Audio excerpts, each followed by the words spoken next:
अध्यक्ष महोदय, 293 काल सभागृहामध्ये कृषी संदर्भात अतिशय महत्त्वाच्या आणि कर्जमाफीच्या संदर्भामध्ये अनेक सदस्यांनी या ठिकाणी चांगल्या प्रकारच्या सूचना केलेल्या आहेत। कर्जमाफी बरोबर शेतकऱ्याच्या इतर विविध समस्यांचाही उल्लेख करण्यात आलेला आहे। अध्यक्ष महोदय, कोणतीही योजना 100% कुणाचेही समाधान होऊ शकत नाही, पण अधिक न्याय कसा भेटेल, जास्तीत जास्त पात्र शेतकऱ्यांना लाभ मिळावा यासाठी शासन या ठिकाणी सर्वोत्तम प्रयत्न करत आहे। महायुतीच्या जाहीरनाम्यात दिलेले आश्वासन पूर्ण करताना आम्ही घाई गडबडीत निर्णय घेतला नाही। समितीचा अहवाल प्राप्त झाल्यानंतर सखोल विचार करून हा निर्णय घेण्यात आला आहे। ही कर्जमुक्ती कोणत्याही निवडणुकीच्या पार्श्वभूमीवर दिलेली नाही, तर काही वर्षात कोणतीही मोठी निवडणूक नसताना, आता काही निवडणूक नाही, मामांनी त्याचा उल्लेख आत्ताच केला, 3 वर्ष आहे, पण त्या काळामध्ये आमच्या प्रमुख नेत्यांनी ह्या गोष्टीवर भाष्य केलं होतं, म्हणून शेतकऱ्याला हिताचा विचार करून निर्णय घेण्यात आला आहे। यामागे कोणतेही राजकीय हेतू नसून शेतकरी कल्याणाचा एकमेव उद्देश आहे, या ठिकाणी मला नमूद करावं असं वाटतं। अध्यक्ष महोदय, 2017 मध्ये 1.5 लाखापर्यंत आणि 2019 मध्ये 2 लाखापर्यंतची कर्जमाफी देण्यात आली होती। यावेळी 2 लाख रुपयापर्यंतची कर्जमाफी देण्यात येत आहे। अल्पमुदतीची पीक कर्ज, थकीत कर्ज तसेच पुनर्गठित आणि फेर पुनर्गठित कर्जाचा या योजनेमध्ये समावेश करण्यात आलेला आहे। 3-4 प्रकारचे कर्ज, अल्पमुदत, दीर्घ मुदत, पुनर्गठित आणि फेर पुनर्गठित, याचा सगळा विचार केला। यावेळी महत्त्वाचा बदल करण्यात आला आहे। पूर्वी 2 लाख रुपयाच्या मर्यादेपेक्षा थोडी जास्त रक्कम कर्ज असलेल्या शेतकऱ्यांना लाभ मिळाला होता। समजा त्यावेळेस 2 लाख रुपये दिलेत, 2,10,000 कर्ज आहे, त्या शेतकऱ्यांनी 10,000 रुपये भरले नसतर ते खातं तसंच थकबाकीमध्ये राहिलेलं आहे। याचा साधक बाधक विचार करून, म्हणजे एकदा शेतकऱ्यांनी 2,10,000 कर्ज असले तर त्यात सांगितलं तर अशा शेतकऱ्यांनी स्वतःचा हिस्सा भरल्याशिवाय, म्हणून याच्यामध्ये अट जी घातलेली आहे ती अट घातलेली की तो कर्ज शेतकरी आमचा कर्जबाजारी रासू नये, म्हणून त्यांनी त्याचा जो हिस्सा आहे तो भरावा। त्याच्यासाठी आपण 2 लाख रुपयाच्या वरची रक्कम शासन भरणार आहे, 2 लाखापर्यंतची, आणि त्यामागचा हेतू स्पष्ट आहे। शेतकऱ्याचे कर्ज खाते नियमित करून त्यांना पुन्हा कर्ज द्यायचे आहे।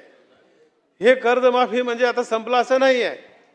मागल्या कालखंडामध्ये काही कर्जमाफी झाली, पण त्या शेतकऱ्याला कर्ज पुन्हा जाधवसाहेब भेटलं नाही। पण यावेळेस मात्र असं धोरण ठरवलं सरकारनं की त्याचं खातं चालू करून त्याला पुन्हा कर्ज वाटप करायची व्यवस्था या कर्जमुक्तीमध्ये आपल्या शासनाने केलेली आहे। याशिवाय नियमित कर्जफेड करणाऱ्या शेतकऱ्यांना आज बघतोय आपण, काही महाराष्ट्रामध्ये चांगल्या बँका, लातूर जिल्हा बँक, अशा काही कोल्हापूर, सातारा, पुणे, 7-8 बँका चांगल्या आहेत, परंतु मग असं झालं, लोकांचा संभ्रम होऊ लागला की बा आपणही कर्ज बुडविलं असतो किंवा दिलो नसतो तर आपल्यालाही फायदा जास्त झाला असता। सरकार पुन्हा पुन्हा विचार करते की आपल्याला लोकांना एक चांगल्या प्रकारची सवय लावावं, आपल्या बँकाची आर्थिक परिस्थिती सक्षम व्हावं, पायावर स्वतःच्या उभा राहाव्यात आणि शेतकऱ्याला गरजेप्रमाणे कर्ज वेळेवर देण्याची क्षमता निर्माण करावी, म्हणून या ठिकाणी जे चालू बाकीदार आहेत, रेग्युलर आहेत, त्यांना देखील सरकार 50,000 पर्यंत या ठिकाणी प्रोत्साहन म्हणून आपल्याला देण्याचं मान्य केलेलं आणि देणार आहे। त्याच्यामध्ये तरतूद करत असताना बसून बोलू नका, तर करण्यात आलेली आहे कर्जफेडीची शिस्त टिकवून ठेवण्यासाठी आणि प्रामाणिक कर्जदारांना प्रोत्साहन देण्यासाठी हा करायचा निर्णय घेतलेला आहे। अध्यक्ष महोदय, योजनेचा लाभ आत्ताच मामांनी सांगितल्याप्रमाणे 56 लाख शेतकऱ्यांना मिळणार आहे। त्याची रक्कम 36,500 कोटी रुपयाचा हा उपक्रम आहे। महाराष्ट्राच्या इतिहासातील ही सर्वात मोठी कर्जमुक्ती योजना ठरणार आहे। विशेष करून देवेंद्र भाऊ असतील, शिंदे साहेब असतील, वहिनी असतील, देतो आकडा, देतो पटलावर ठेवतो, सगळं पटलावर ठेवतो जाधव साहेब। पूर्वीच्या कर्जमाफी योजनेचा लाभ घेतलेल्या शेतकऱ्याबाबत चर्चा झाली। समितीने काही निर्बंध सुचवले आहेत, मात्र शासनाने शेतकऱ्याच्या हिताचा विचार करून त्या समितीने यांना देऊन असे शिफारस केली होती पण शेतकऱ्याची मुलं असल्यामुळे त्याच्यामध्ये 50,000 द्यावं हे सरकारनं मान्य केलेलं आहे. दुसरा प्रश्न जाधव साहेब, OTP वन टाइम सेटलमेंट याबाबत अनेक प्रश्न उपस्थित झाले आहेत. 2 लाख रुपयापेक्षा अधिक कर्ज असलेल्या शेतकऱ्यांनी उर्वरित रक्कम आत्ताच मी सांगितलं की आपल्याकडे OTS मध्ये जर एखादी खातं केलं तर त्याला पुन्हा कर्ज कधीच भेटत नाही. म्हणून तशा प्रकारच्या सरकारने एक नियमावली केली. मग त्याच्यामध्ये जिल्हा बँक असतील, ग्रामीण बँक असेल, राष्ट्रीयकृत बँक असतील, त्यांना सांगितलं अशा त्यांना लाभ मिळणार आहे. आणि जी खरी असेल, आपण सर्व व्यापारी बँकांना देखील अशा कर्जासाठी सवलत देण्यात निर्देश दिलेले आहेत. त्यामुळे प्रत्यक्षात शेतकऱ्यांना जे थकीत रक्कम आहे त्यापेक्षा कमी रक्कम भरावी लागणार. उदाहरण म्हणून सांगतो की 4 लाख रुपये एखाद्या शेतकऱ्याचं कर्ज आहे, OTS मध्ये त्याला 3 लाखापर्यंत येणार आहे. मग राहिलेले 1 लाख रुपये त्या शेतकऱ्यांनी बँकेत भरावेत आणि 2 लाख रुपये सरकार त्याच्या खात्यावर टाकणार आहे. मग आपण म्हणणार आहात की बा त्याच्या अगोदर तुम्ही टाका. तसं नाही, तर तो भरला नसल्यामुळे तो तसाच राहणार आहे, बँक अडचणीत येणार आहे आणि तो थकबाकीत राहणार. त्याला योजनेचा फायदा भेटणार नाही, त्याला पुन्हा कर्ज भेटणार नाही. मग तुम्ही म्हणताल की आमच्याकडे आता कुठं पैसे आहेत, तर त्याच्यासाठी 31 मार्चपर्यंतची आपण मुदत ठेवलेली आहे. आजच पैसे भरायचे नाहीत, अशा प्रकारची त्याच्यात सवलत दिलेली आहे. विशेष म्हणजे अशा शेतकऱ्यांना 31 मार्च आता 27 पर्यंत आपण सवलत दिली आहे. अध्यक्ष महोदय, ॲग्रीटॅग आणि आधार प्रमाणीकरणाबाबत काही शंका व्यक्त केल्यात. मी स्पष्ट करू इच्छितो की ॲग्रीटॅगमध्ये नाव नसल्यामुळे कोणत्याही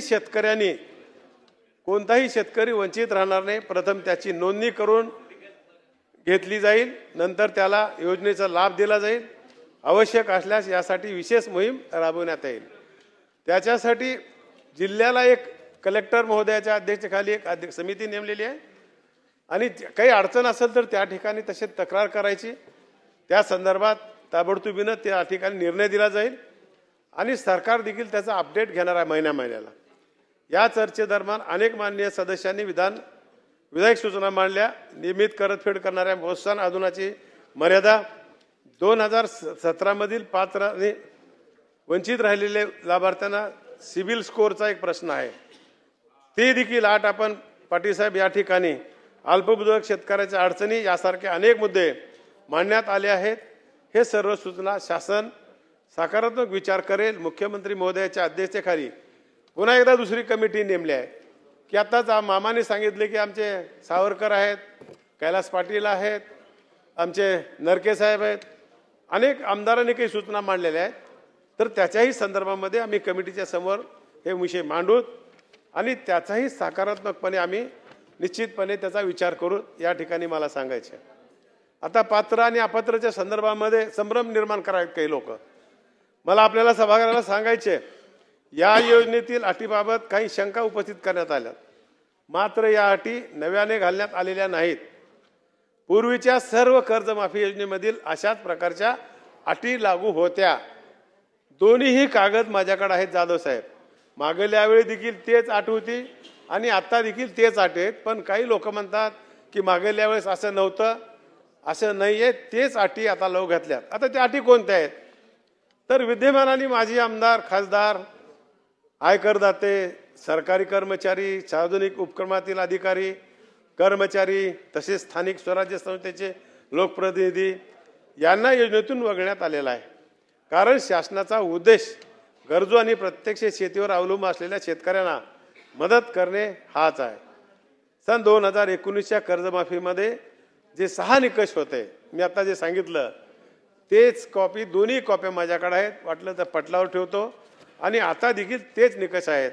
कारण जे गरीब लोक आहेत, जे शेतीवरच आहेत, शेतीवरच त्या ठिकाणी अवलंबून आहे, त्यांना कसल्याही प्रकारचं उत्पन्न नाही, त्यांच्याकडे कसल्याही प्रकारचा व्यवसाय नाही, म्हणून या लोकाला अधिकात अधिक फायदा व्हावा याच्यासाठी अटी घातलेल्या आहेत. आणि हे कदाचित आपल्याला देखील मान्य असावं अशी माझी भावना आहे. आपण या ठिकाणी खूप चांगल्या सूचना अभ्यासपूर्ण या लोकांनी मांडलेल्या आहेत. आम्ही बी शेतकरी आहोत, आम्ही देखील शेतात जातोय. शेतकऱ्याचे प्रश्न आहेत. आमचा शेतकरी राजा आहे, तो पोशिंदा आहे, राजा आहे खरा आहे मनाचा. आपल्याला राज्याची आणि देशाची अर्थव्यवस्था जर मोठी करायची आहे, भक्कम करायची आहे, $1 ट्रिलियन करायचे आहे, $5 ट्रिलियन करायचे आहे, तर शेतीच्यासाठी आपल्या सरकारने त्याच्यामध्ये अधिक लक्ष दिलं पाहिजे, कमी व्याजदराने दराने कर्ज दिलं पाहिजे, वेळेवर दिलं पाहिजे, ही सगळी भूमिका सरकारची राहिलेली आहे. एवढी विषय आपल्या समोर मांडायची आम्हाला संधी अध्यक्ष महोदयाने दिली. आपण सगळ्यांनी चांगले मुद्दे मांडलेत. अजूनही काही रेअर असतील आम्हाला द्या. आम्ही मुख्यमंत्री महोदय असतील, वहिनी असतील, शिंदेसाहेब असतील, त्याच्यामध्ये मामा आहेत आणि आम्ही आहोत. जे जे काही इथल्या राज्यातल्या शेतकऱ्याच्या हिताच्या काही गोष्टी आहेत ते करण्यासाठी आम्ही कटिबद्ध आहोत. एवढंच या निमित्तानं सांगतो आणि मी माझे 2 शब्द संपवतो. धन्यवाद. चला right.